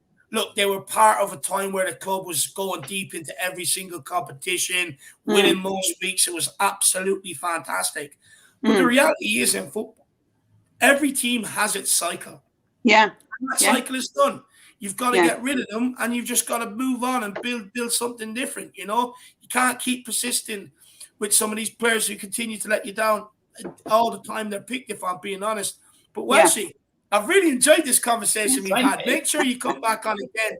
Jack is going to be absolutely gutted he missed you, by the way. Oh, I know. I'm so, you know, always a pleasure to speak to, you know, two outstanding Irish gentlemen. But yeah, I'm sorry I missed Jack. But yeah, I just want to say big up, you know, to yourselves, this channel, and all the people, you know, Dermot's channel. I mean, I won't name them because I'll forget somebody, but the Spurs community, absolutely brilliant folks and people that you sort of consider your friends, you know. So, so thank you for everything that you've done. Really appreciate it. And I just want to say one more thing before I go. I want to send some good health wishes to Ben the Cough Kaufman. Speedy recovery to you, bro. And we always smell what the cough is brewing. Absolutely love that. Well, Welsh Gal, I think I speak for everybody. I think the Spurs community is a lot better for having someone like you in it. You know, you're a great support of all the channels. And then please don't be afraid to ever come back on here again. I really enjoyed this conversation. Oh, well, thank you, lads. And thanks to everybody. And big up all yourselves, all right? No, big yourself up. I really appreciate you coming on. Everybody, give Welsh Gal a lot of love in the comments. She's so quick to, you know, big everybody else up, you know, show them the love. So let's return the favor. Make sure you come back and see us, because I know Jack will be kicking himself. He hasn't got to speak to you. I certainly will. Have a good night, everybody. Take care. Same to you, Welsh Gal. What's it quickly? Jack will want me to ask this. What's your choice of IPA for tonight? Well, I had this with earlier because Jack missed it out, but he loves the craft beer, Jack. I always drink craft beers, and basically I support obviously local West breweries. Yeah. So the one I had today was Jemima's Pitchfork, which but they always have. I think you said earlier, Dave. They always have really interesting names. So I'll keep you. But I'm on at the moment. I'm on the red wine. So cheers to you all. Very nice. Well, I'm on the good old water, so enjoy your wine. But look, Welsh Gal, celebrate the 3 points. Thank you very much for your time today. And look, hopefully it's not the last time we see you, because you have some really good things to say. Yeah. Big up, everybody. Take care now. Bye-bye. See you. Bye-bye. Bye-bye. Everybody, an absolute legend of the Spurs community. She's in all the chats every time, supporting absolutely everybody. And there's so many comments in here. It just goes to show how much she's loved, where everyone's like, big up Welsh Gal, you know, great content, Welsh Gal, big up Welsh Gal. I only started calling her Welshie because Bentancur calls her that. It's a cool nickname, but it's unbelievable the comments that she's getting, and it is absolutely fantastic to see. What I love about this community is we love each other, you know, absolutely love each other, and absolutely love that we look out for each other. Apart from Stevie here, he says, "Come on, Welshie, no red on the stream, you know, Bear. It should have been white wine." You're right, Steve. Do you know what, Dave? Just very quickly, the pandemic may have been tough for everyone, but this pandemic has brought a lot of people together through this community, and I think it's one of the better things to come out of the pandemic. It's this community that we've all found, that we've all connected, and I think it's a great thing. And we all stick up for one another, and it's a great community to be in. Do you know what, Dermo? Hopefully, it gets voted the night wonder of the world. That'd be absolutely sensational. It should be. It should be. But look, we've got one more guest left in the background. It is Chris. Chris, let's get him on. Yeah. I'm just going to turn off my camera quickly. I just run into the toilet, Dermo, so you can kick it off with Chris. Yeah, I will do. Yeah. How are you, Chris? Evening.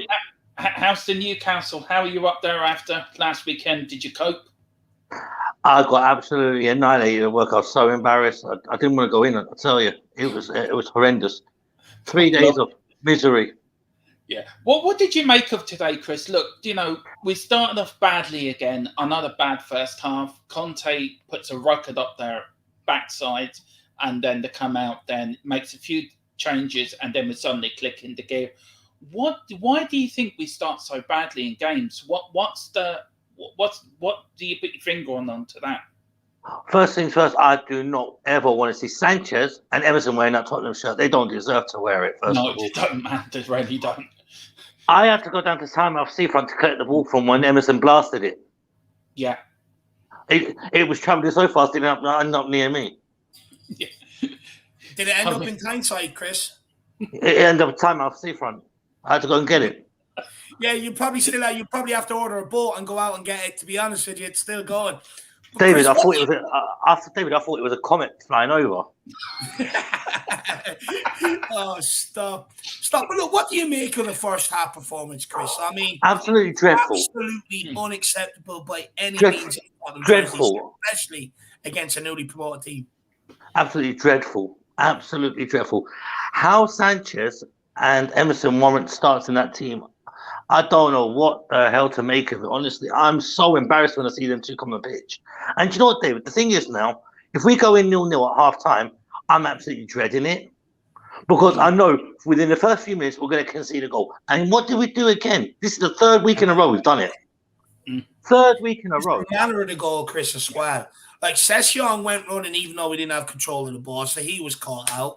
Bissouma didn't do enough to, or was it? No, it wasn't Bissouma. Yeah, it was Bissouma. It was Bissouma, yeah, it was. He didn't do enough to close down the cross. Sanchez was caught in absolute no man's land, and Emerson reacted 2 minutes too late. David, I was in so pissed off. I was close to turning the game off, and I thought to myself, maybe let's just give him a little chance to see what happens. And thankfully, things turn around. But we shouldn't have to be coming from 2-0 down to beat Bournemouth. That's ridiculous, man. Yeah. 100%. Couldn't agree more on that, Chris. What do you make of Bissouma's performance today, though? He's a bit of a letdown, in my opinion. Like, there's a number of times now he's been given a start, and he just hasn't really got going. He's nowhere near the player we signed. Do you know what? I don't think Bissouma's adjusting to the way Tottenham's style to play. I don't think he cuts it for us. I have to admit, I was praying that he'll come good, but I don't think we suit his style of play. I really don't. Yeah, it could be that. Hennessy, new YouTube member, big up Hennessy. Really appreciate the support, my man. Look, we will be ending off this now very, very shortly. But every single game day there will be a fan show after. It doesn't matter how late. You see me and Darren sitting here till 2:30 the other morning, and there's a fan show every Monday and every Friday as well. So you will get a lot of use out of that membership. In fact, we're nearly providing more shows than what Netflix or that other crowd do. So big up Hennessy, and really appreciate the support, brother. And look, let's just enjoy the victory this weekend. I know the performance wasn't great, but my weekend's not ruined. But Chris, I mean, what do you make of Emerson's performance today as well? Absolutely dreadful. He's just such a poor player. I think, do you know what? When we signed him from Barcelona, they must have been killing themselves, laughing, saying, yes, we got rid of him. Yes. Honestly, do you know? Honestly, he's such a poor player. He's like a headless chicken. I thought Lucas Moura was bad being a headless chicken, but that guy's even worse. I have no confidence in the back line. Even Captain Klanger in goal, I have no confidence in. The second goal stood there like a frozen lamppost. I'm like, what the fuck? At least move for it.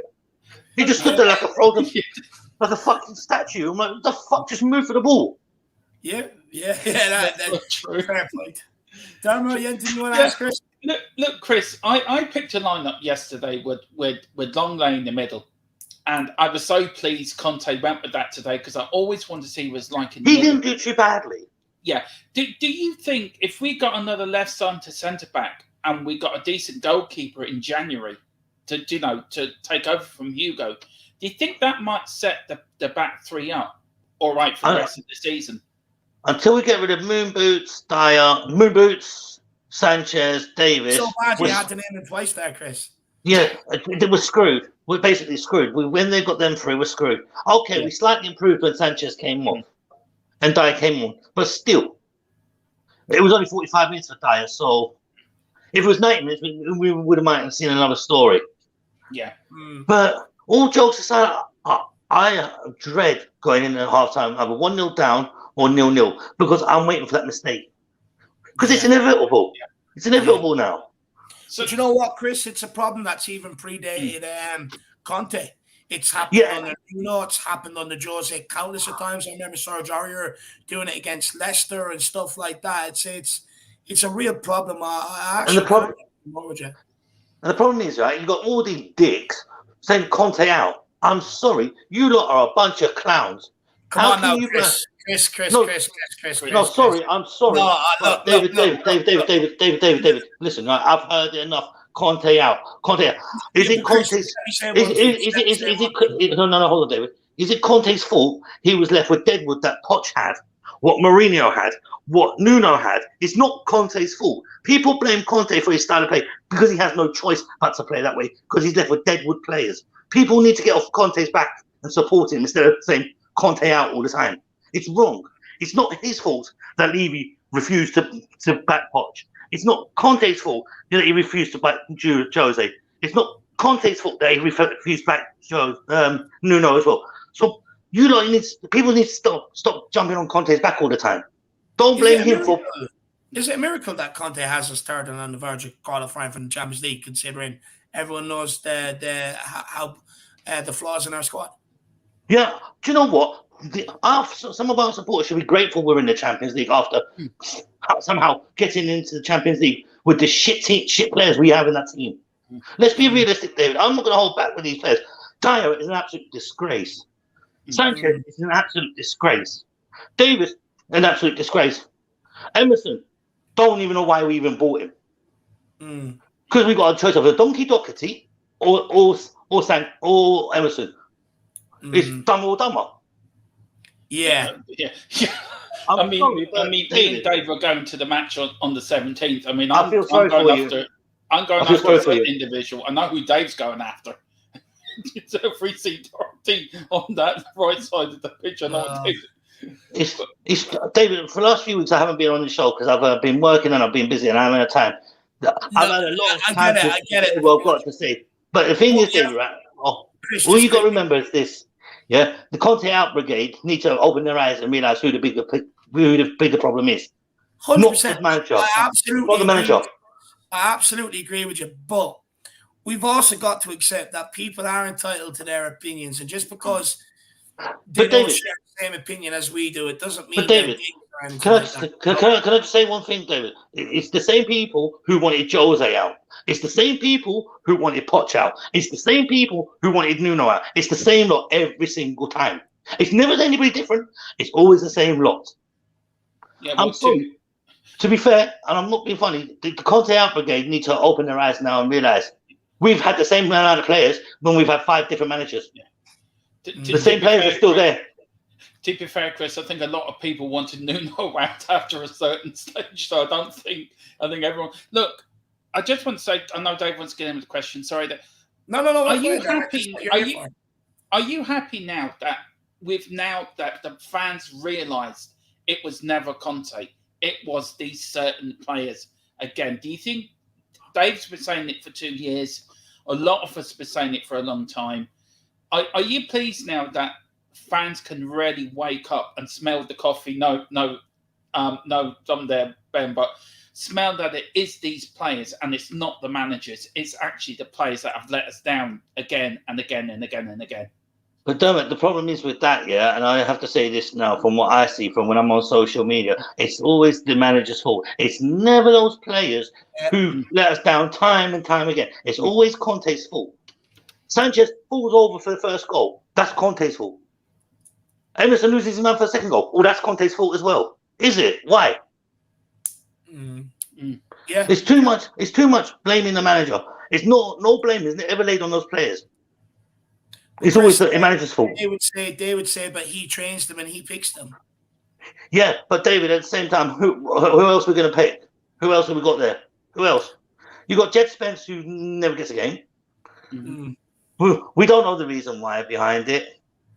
You've got Doherty, will have one good game a season, and then you've got Emerson. Where do we go? We also put it down to the style of tactics, though, Chris. The style of what they're instructed to do. Yeah, but David, he done it at Inter, won the league. He done it at Chelsea, won the league. What does that tell you? And I'm not being funny. If his style doesn't work, he would not have won titles in Italy and in the Premiership as well. I'm sorry, but it's those players. It's the players that we employ. That Daniel Levy would rather give Eric Dyer a new contract than go buy a new centre back. Yeah, no, that I get pissed off about. I can't lie. No, you rather give Ben Davies a new contract than go buy a new left back. You rather give Lloris a 2-year extension and buy a new goalkeeper. Sorry, these players have had their time to move on. Sorry, I know it's blunt, but it's the truth. Well, Chris, there's a comment in there that I'm going to bring up now. Just give me 1 sec. But Hennessy says, mate, what a stressful day. 12 to 9, pure stress. No, 100%, my man. It's been pure stressful. I've been at it from 11, then it's bordering on 9:30. It's been a long day. But you know what, my man? As long as we win, I do not care. I don't care how long it is. As long as we win. But big up Hennessy. He's been with us all day long as well. Yeah. Really appreciate the support, my man. Top man. And Chris, Nick Brown says, our forwards did not score, and we had to rely on our defence to score the goals. Yet before, we were asking for our defence to come up with goals and not keep relying on the forwards. Yeah, which is football's a team game. You just don't pass it to Kane and Kane side expect them to score every single game. Every player needs to play their part. So what that David scored a goal today? So what? He's supposed, if he's got the opportunity to score, he should. Look at Dyer the other day, 3 chances, and he blew every single one of them. Mm. So what if he scored today? I'm glad we won, but so what? He's supposed to be in the box for a corner. Yeah. Yeah. Very, very true. Very, very true. Adrian Srocker, I was jealous. Ellie said she was chatting to you on the bus there the last day. I was jealous. I was like, when I'm over, you've got to introduce me. So, Adrian, when I'm over, it'd be nice to meet you, my man. Big yourself up. But Chris, Plutus, Platypus, I don't know. He says every major club is using attacking football. We haven't got the players to do so to play from the back. It is inevitable. Our midfield is weak as hell. We've only got 2 players who can actually play in midfield. It's Hojbjerg and Bentancur. That's obvious. So we're going to get played through every single time. We've got the same attacking players. We've got Kulu injured and Richarlison injured. So we've only got two recognised strikers. And then you've got Gil, who comes on for a cameo here and there. And then you've got Lucas. How do you want to play attacking football with them? I agree. I'm just trying to be neutral here, Chris. Dermot, any questions for Christopher? I think you're trying to be diplomatic. I think it's the word. It's very hard when it comes to some of these players to be diplomatic. Chris, as Dave says, you're on one today. Listen, Tuesday night away to Marseille. What do you want to see Conte do? And do you look? I would love to see Hill get a start. I have no problem putting Hill in from the start on Tuesday, just to do something different. Do you think? Would you like to see that too, or what would you like to see Conte do on Tuesday? I'm praying for I've got everything crossed that Kulu's back. I have got every single thing possible crossed that Kulu is back. We miss him so bad. Look, I like Gil, but he's just too weak on the ball. A feather could push him over. But he was very effective when he came on against Bolton, Chris, and also against Frankfurt. He got the penalty that Kane sadly missed. That he thought he was playing American football.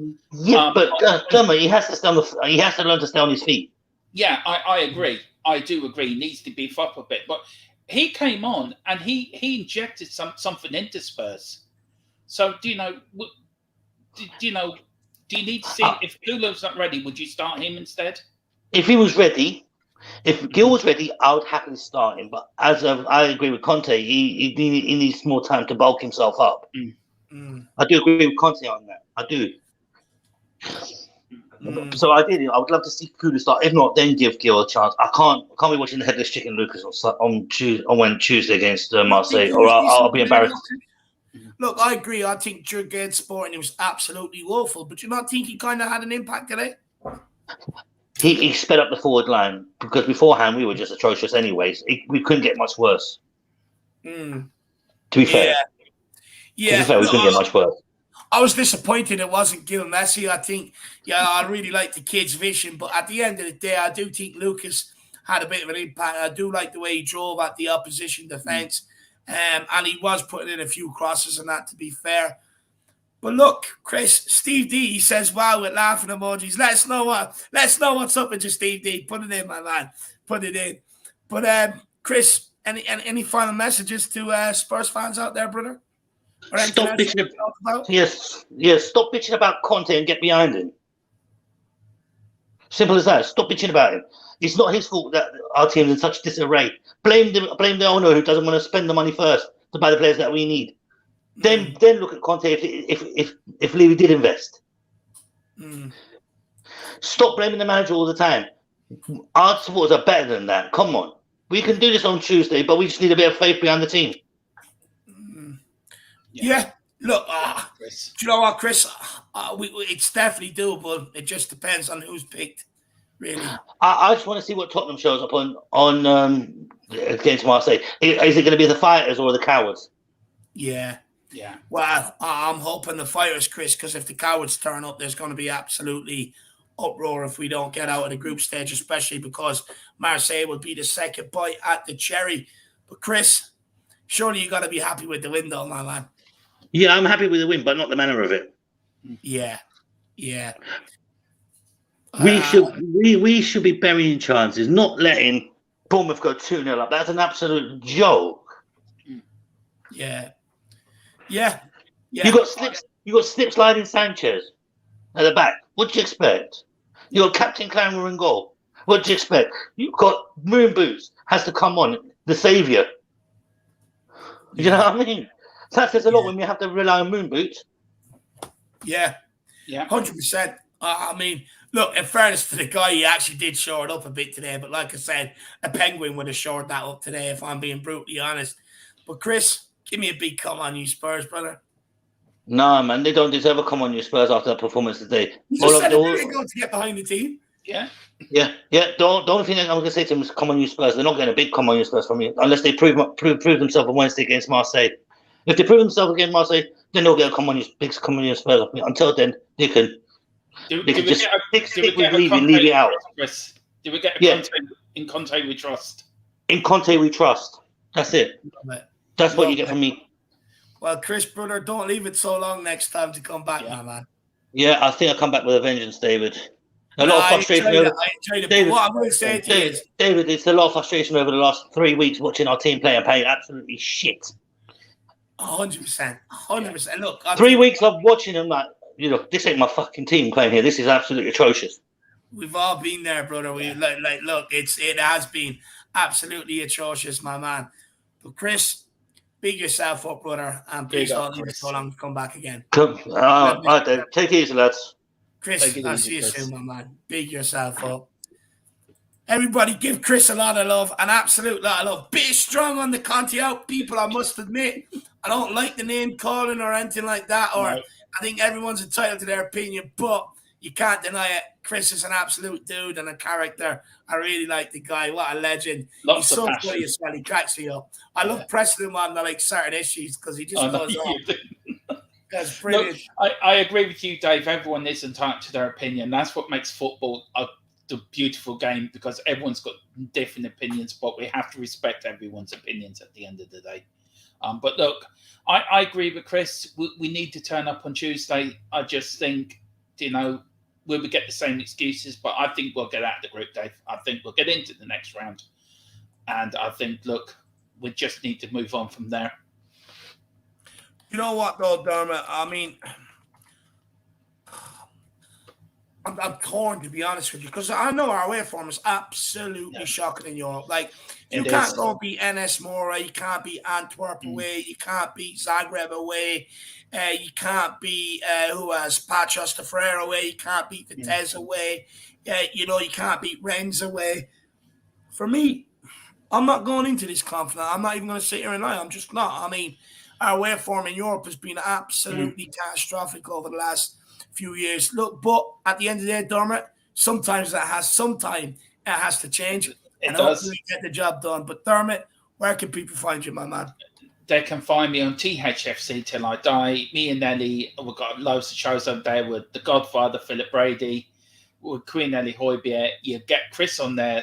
He jumps in time and again. And also Izan, as well as taking a bit of a break. We got over 700. We're on 702. And I want to thank everyone for your support, for hitting that subscription. I'm very humbled by it, and it means a lot to us all.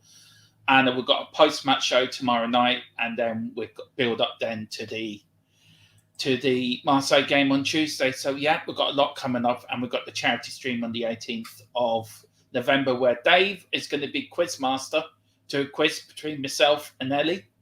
So Ellie's going to have Queen Ellie's team. I'm going to pick another member, and there's going to be a quiz between us two. And Dave is going to be quiz master, so that's going to be a lot of fun. But thanks, Dave, for having me on these fan shows. I absolutely love them, and I can't wait to Tuesday night's one now. I really look forward to them. No worries at all, Dermot. I really appreciate you actually giving up your time to come on and do them with me, my man. Everybody, please get over and check out THFC Till I Die and smash the subscribe button. But look, it's been an emotional one today, peeps. Yeah. It's been an emotional one today. Look, it's been a long day going from 11 a.m. till 9:30 now. But look, it's support it when you win. It really is. Yeah. I mean, we've been through it. First half, I mean, I could have had a heart attack. My stress levels were through the roof. I was beetroot red because I was so angry. But then, you know, the second half kind of eased a little, and then that winner just sent me over the edge. I need to have a nap. I'm absolutely shattered after it. But I want to say a massive thank you to you, Dermot, for coming on. I want to say a massive thank you to you, the guests out there who come on, because at the end of the day, it would be nothing if you didn't come on. It'd just be me or Dermot here blabbering away. And I'm sure people like hearing people coming in and sharing their opinions rather than listening to us. And look, at the end of the day, not the best performance, but it's 3 points on the board.